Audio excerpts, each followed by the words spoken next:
Cerpen layang saka Gunung Merapi. Ing sawijining desa ing lereng Gunung Merapi ana bocah lanang jenenge Raka. Dheweke kondang, sregep lan seneng nulungi wong tuwa. Saben esuk sadurunge mangkat sekolah, Raka mesti nggawa panganan kanggo mbah-mbah sing manggon ing ujung desa.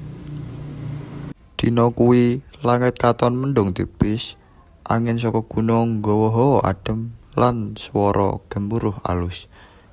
Raka nggawa tas cilik isi jajan kanggo Mbah Sarmi, mbah sing wis sepuh lan urip piyambak. Nalika teka omahe Mbah Sarmi, Raka ndeleng mbah iku lungguh ing amben karo nyekel sepucuk layang lawas sing wis kuning. "Mbah, niki punika layangan saking sinten?" pitakon Raka. Mbah Sarmi mesem tipis. "Iki layangan saka simbahmu biyen le. Dheweke luga perang lan ora bali. Layang iki sing terakhir." Raka meneng karo ngrungokne kanthi anteng. "Ora usah sedih, Mbah," Raka omong karo bisik-bisik. "Aku bakal bantu Mbah saben dina, kaya pesen Mbah sing layang kuwi." Mbah Sarmi ngelus sirahe Raka. "Matur suwun le, kowe kaya cah sing nggawa cahaya ing urip kula." Sadurunge Raka bali, langit dadak padhang, srengenge metu lan saka balik megah.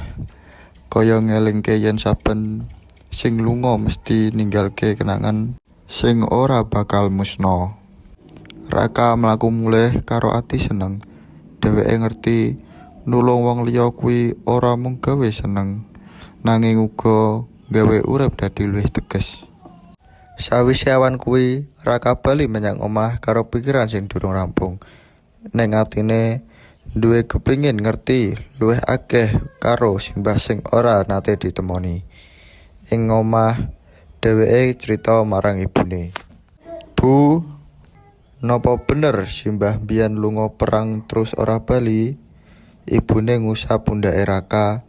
"Iya le, simbahmu wong sing wani lan sregep. Nalika perang, dheweke mung ngirim layangan sepisan kanggo simbah. Banjur ora ana kabar maneh." Raka meneng nanging rasa penasarane tambah gedhe. "Bu, Raka kepengin luwih ngerti akeh.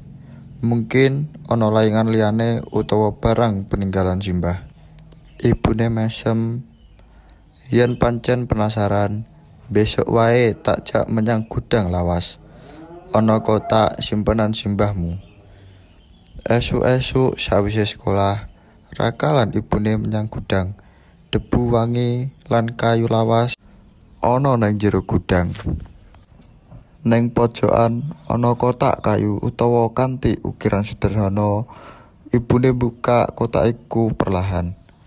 Ing jero ana sawentar barang, setangkap foto lawas, foto perang sing wis luntur warnane, lan buku catatan cilik.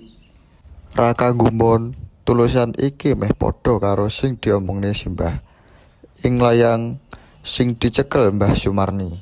Raka mung mesem, nanging ing jero atine ana rasa hangat.